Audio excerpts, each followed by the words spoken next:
আসসালামু আলাইকুম প্রিয় দর্শক, অন্তর্বর্তীকালীন সরকারের আমলে যে জাতীয় নির্বাচনটা হলো, যে নির্বাচনের মাধ্যমে আমরা একটা সরকার পেলাম, একটা জাতীয় সংসদ পেলাম, বিরোধী দল পেলাম, এবং যে নির্বাচনকে অন্তর্বর্তীকালীন সরকারের প্রধান ডক্টর ইউনূস বলেছিলেন যে ইতিহাসের সর্বশ্রেষ্ঠ নির্বাচন, ওই নির্বাচনের এরকম সুনাম প্রশংসা আমরা ওই সরকারের সুবিধাভোগী অনেকের কাছে শুনেছি।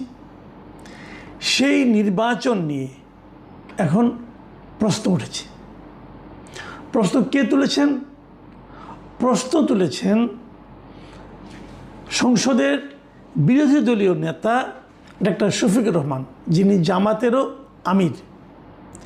তিনি বলেছেন ওই নির্বাচনে ষড়যন্ত্র করে জামাতের নেতৃত্বাধীন 11 দলীয় জোটকে হারিয়ে দেওয়া হয়েছে, এবং সেই ষড়যন্ত্রে অন্তর্বর্তী সরকারও ছিল জড়িত। যদি এমন হতো ষড়যন্ত্রটা কেবল বিএনপি করেছে, তাহলে আমরা বিএনপিকে দোষ দিতে পারতাম, কিন্তু কেবল বিএনপি না, সেই ষড়যন্ত্রটা অন্তর্বর্তী সরকারও করেছে, এর সঙ্গে জড়িত ছিল। তার মানে অন্তর্বর্তী সরকার ছিল নির্বাচনে সব কিছু করার জন্য, তার তত্ত্বাবধানে নির্বাচন হয়েছে, এবং সেই সরকার নিজে ষড়যন্ত্র করেছে যে জামাতকে হারিয়ে দেওয়ার জন্য। তারপরেও জামাত অনেকগুলো আসন পেয়েছে, না হলে জামাত হয়তো ক্ষমতায় আসতো। এই যে অভিযোগটা উনি করলেন নির্বাচনের পুরো 4 মাস পরে। ফেব্রুয়ারিতে নির্বাচন হয়েছে, ফেব্রুয়ারি 12 তারিখে, তখন মার্চ, এপ্রিল, মে, জুন, জুলাই, আর 4 দিন পরে 5 মাস হয়ে যাবে। 5 মাস পরে উনি অভিযোগ করলেন। তো 5 মাস পরে যে অভিযোগটা হয়, সেটা কিন্তু হিট অফ দ্য মোমেন্টের অভিযোগ হয় না। অনেক সময় মানুষ হুটহাট কিছু একটা বলে ফেলে, এবং সেই বলাটা হয়তো তাৎক্ষণিক উত্তেজনার বশে হতে পারে, রাগান্বিত হয়ে যাওয়ার কারণে হতে পারে, ইমোশনাল কারণে হতে পারে। তো 5 মাসে ইমোশন নিশ্চয়ই থিতিয়ে গেছে। এখন ওনারা যেটা বলছেন, এটাকে আমি আবেগ বলবো না, বরঞ্চ আমি ওনাদের যুক্তিগ্রাহ্য অবজারভেশন বলবো। ওনারা হিসাব নিকাশ করেছেন, বিভিন্ন তথ্য প্রমাণ সংগ্রহ করেছেন, এবং তারপর অভিযোগ করেছেন। এই অভিযোগের লক্ষ্যবস্তুতে আছে দুইটা পক্ষ হয়। একটা হলো বিএনপি, যারা বিজয়ী হয়েছে, মানে বেনিফিশিয়ারি যারা এই নির্বাচনে। আরেকটা পক্ষ হচ্ছে সরকার, মানে ওই সময় নির্বাচনকালীন সরকার। দেখুন, আমাদের জাতি হিসাবে আমাদের সবচেয়ে বড় দুর্ভাগ্য হচ্ছে যে আমরা নির্বাচনকালীন একটা নিরপেক্ষ সরকার অনেক বছর ধরে পাচ্ছি না। মানে 2014, 2018, 24 এবং 26, এই বিগত 4টা নির্বাচনেই আমরা আসলে একটা নিরপেক্ষ সরকার পাচ্ছি না। 26-এ এসে যদিও ইউনূস সরকারকে নিরপেক্ষ বলার চেষ্টা করা হয়েছিল, কিন্তু সেটা যে নিরপেক্ষ সরকার ছিল না, সেটা ওই সময়ে আমি প্রশ্ন করেছিলাম। নির্বাচনের আগে প্রশ্ন করেছিলাম, যখন তারা এই নির্বাচন থেকে আওয়ামী লীগকে বাদ দিয়ে দিল, আওয়ামী লীগকে নির্বাচনে আসতে দিল না, তখনই আমি বলেছিলাম এই সরকারটা দেশের সকল মানুষের জন্য নিরপেক্ষ সরকার নয়। আওয়ামী লীগের অনেক দর্শক, অনেক ভোটার আছে দেশে, অনেক সমর্থক আছে। আমি প্রশ্ন করেছিলাম, আওয়ামী লীগের ভোটারদের জন্য আপনারা কী রাখলেন? তাদের জন্য তো কোনো চয়েস থাকলো না। যারা আওয়ামী লীগকে ভোট দিতে চায়, তাদের জন্য তো কোনো বিকল্প আপনি রাখলেন না। যে প্রশ্নটা আমি 24-এর নির্বাচনে করেছিলাম, ওটা তো আমি আর ডামি নির্বাচন হয়েছিল, আওয়ামী লীগ করেছিল। সেখানে জামাত অথবা বিএনপি নির্বাচনে অংশ নেয়নি। আমি ওখানেও এই প্রশ্নটা করেছিলাম, একজন ভোটার যদি জামাতকে ভোট দিতে চায়, যদি বিএনপিকে ভোট দিতে চায়, তাহলে তারা কী করবে? তাদের জন্য তো কোনো আপনি বিকল্প চয়েস রাখলেন না।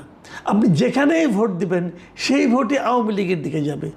হয় আওয়ামী লীগের আমির মধ্যে যাবে, অথবা আওয়ামী লীগের ডামির মধ্যে যাবে। এবার কি হলো? এবারে নির্বাচনের সময় কিন্তু আমি একটা কথা বলেছিলাম, সেটা বলেছিলাম যে এবারে নির্বাচনটা হচ্ছে আমরা আর মামুরা টাইপ নির্বাচন। মানে আমরা খেলছিলাম আর কি, আমরা আর মামুরা। আপনি যেখানেই ভোট দেন, একটা নির্দিষ্ট আদর্শের ভোটের মানে রাজনৈতিক দলের পক্ষে যাবে। কারণ বিএনপি এবং জামাতের মধ্যে দীর্ঘদিনের সম্পর্ক, তাদের এই সম্পর্কের মধ্যে আমি খুব যে তীব্র কোনো বিরোধ এটা কখনোই দেখিনি। তারা একসঙ্গে ঘর সংসারও করছে। 2001 সাল থেকে 2006 সাল পর্যন্ত যে সরকারটা ছিল সেই সরকারের অংশীদার ছিল জামাত। বিএনপির আমলে তো জাতীয় পার্টি ছিল গৃহপালিত বিরোধী দল, ওখানে অংশীদার ছিল তারা, দুজন মন্ত্রীও তাদের ছিল। তো এতদিনের সখ্য হঠাৎ করে নষ্ট হয়ে যাবে এটাই মনে করি না। এবং নষ্ট যে হয় নাই সেটা আমরা দেখতে পেয়েছি যখন আওয়ামী লীগকে নিষিদ্ধ করা হলো, তখন আওয়ামী লীগের নিষিদ্ধের সেই প্রক্রিয়ায় এই দুই পক্ষই এক হয়ে গেল। এমনকি এমনও যে এখনও যে আওয়ামী লীগের উপর আওয়ামী লীগকে রাজনৈতিকভাবে কর্মকাণ্ড করতে না দেওয়ার যে প্রচেষ্টা এবং যে কার্যক্রম, যে আইন, সেক্ষেত্রেও কিন্তু বিএনপি এবং জামায়াতে ইসলাম একদম ঐক্যবদ্ধ অবস্থায় আছে। কাজেই ওনাদের সম্পর্ক হলো আমরা আর মা, হয় না এরকম? দেখবেন যে মামা ভাগ্নের মধ্যে মাঝে মাঝে ঝগড়া বাঁধে, ঝগড়া নিয়ে মারামারিও হয় টুকটাক, কিন্তু বৃহত্তর স্বার্থে প্রশ্ন যখন আসে তখন মা ভাগ্নে আবার এক হয়ে যায়। এখানেও তাই হয়েছে। কিন্তু এই মারামারির মধ্য থেকে পরস্পরের বিরুদ্ধে বলতে যে অনেক গোপন কথা বেরিয়ে যাচ্ছে। সেরকমই একটা আজকে জামাতের আমির বলেছেন, উনি এটা বলেছেন যে 11 দলীয় জোটের জুলাই উপলক্ষে একটা অনুষ্ঠান ছিল, যে অনুষ্ঠানে সভাপতিত্ব করেছিলেন কর্নেল অলি আহমেদ। সেই অলি আহমেদের সভাপতিত্ব হওয়া অনুষ্ঠানে জামাতের আমির বক্তব্য দিয়েছেন এবং সেখানে কি বলেছেন উনি আমি আপনাদেরকে একটু পড়ে শোনাই। তিনি বলেছেন, আমরা নির্বাচন চেয়েছি, তবে আমরা নির্বাচনের নামে ষড়যন্ত্র চাইনি। ষড়যন্ত্র করা হয়েছে, আমরা নিন্দা জানাই। ইন্টারিম গভর্নমেন্ট যাদের পরিচয় ছিল নিরপেক্ষ, দল নিরপেক্ষ, তারাও এই ষড়যন্ত্রে শরিক ছিল। নিজেরাই তারা স্বীকার করেছে ষড়যন্ত্র করে 11 দলকে হারানো হয়েছে। তাহলে কি বুঝলাম আমরা? যে এই নির্বাচনটা সুষ্ঠু এবং অবাধ হয়নি। It's clear. উনি বলেছেন।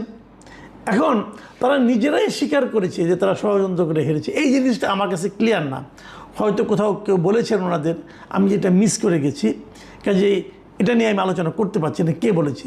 কিন্তু আমি কিন্তু বলেছি, আমি কিন্তু নির্বাচনের পর যখন নতুন সরকার গঠিত হলো তখন আমি কিন্তু বলেছি যে এই নির্বাচনের যথার্থতা নিয়ে অথবা নির্বাচনকালীন সরকারের নিরপেক্ষতা নিয়ে জনগণের মনে প্রশ্ন আছে।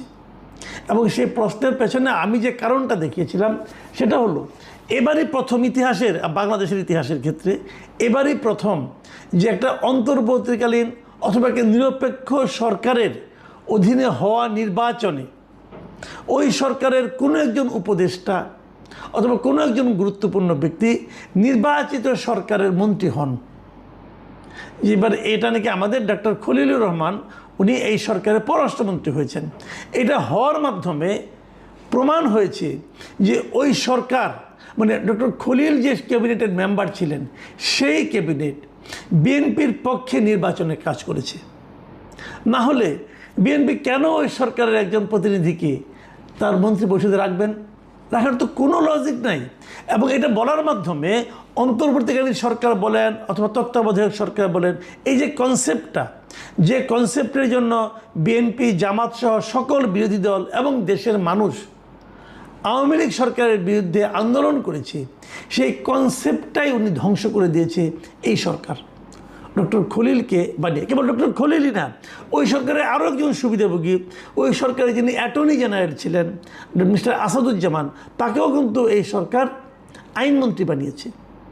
এই দুটো ঘটনার মাধ্যমে মনে করা যায়, আমি মনে করতেই পারি অথবা আমি সন্দেহ করতেই পারি যে ওই সরকার বিএনপির সঙ্গে তাদের একটা গাঁট ছাড়া ছিল যে তোমরা আমাদের এই 2-3 জন লোককে পুনর্বাসিত করবে, বিনিময়ে তোমাদের আমরা পাশ করার ক্ষেত্রে হেল্প করব। এখন এখানে কিন্তু জামাতে ইসলামের আমিরের যে অভিযোগ তার সঙ্গে কিন্তু একটু মিল পাওয়া যাচ্ছে। এখন দেখুন, ক্ষমতায় বিএনপি আসবে না জামাত আসবে না এনসিপি আসবে, এটা নিয়ে কিন্তু আমি খুব একটা বদার না, আমার কোনো মাথা ব্যথাও নেই। কারণ এই 3 দলের কোনো দলই আমি করি না, কোনো দলের সঙ্গে আমার এমন কোনো সম্পর্ক নেই যে তারা জিততে পারে আমার খুব একটা অর্থনৈতিক অথবা অন্য কোনো একটা সুবিধা হয়ে যাবে। 6 মাস তো প্রায় হয়ে গেল, কারো কাছ থেকে কখনো কোনো সুবিধা নেইনি। কাজে আমার ওইটার জায়গায় আপত্তি না, আমার আপত্তিটা অন্য জায়গায়। সে আপত্তিটা হলো, তাহলে আমরা জনগণ কি প্রকৃত অর্থে একটি অবাধ এবং সুষ্ঠু নির্বাচন পাবো না? যে অধিকার আদায়ের জন্য আমরা এতদিন ধরে লড়াই করলাম, সেই অধিকার কি আমাদের কাছে অধরাই থেকে যাবে? এই প্রশ্নের জবাব কে দিবে? দ্বিতীয়ত আরেকটা যেটা প্রশ্ন, অন্তর্বর্তীকালীন সরকার অঙ্গীকার করেছিল জাতির কাছে যে তারা একটা অসাধারণ সুষ্ঠু ও নিরপেক্ষ নির্বাচন দেবে।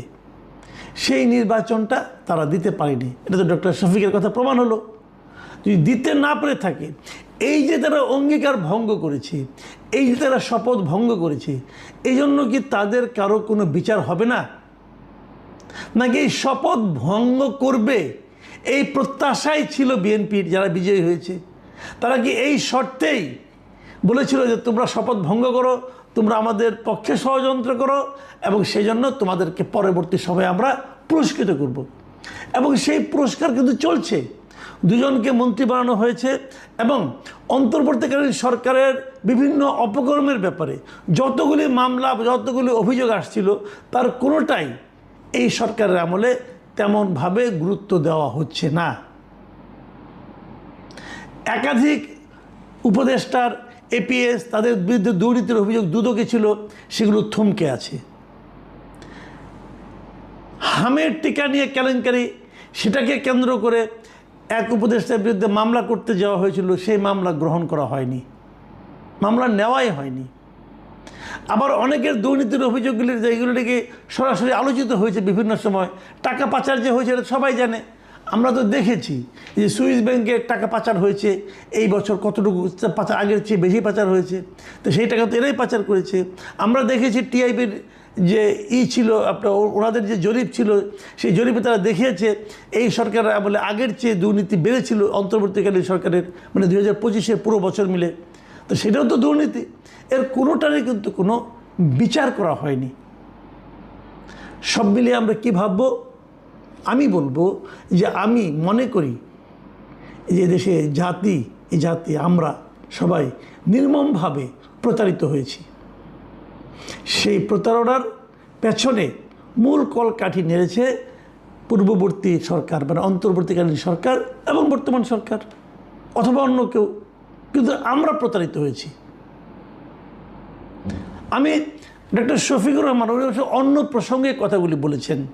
ওনার প্রসঙ্গটা হলো ওনার গণভোট নিয়ে, যদিও আমি নিজে ব্যক্তিগতভাবে গণভোটের পক্ষের লোক না, আমি মনে করি গণভোটে অবৈধ ছিল, সেটা অন্য প্রসঙ্গ।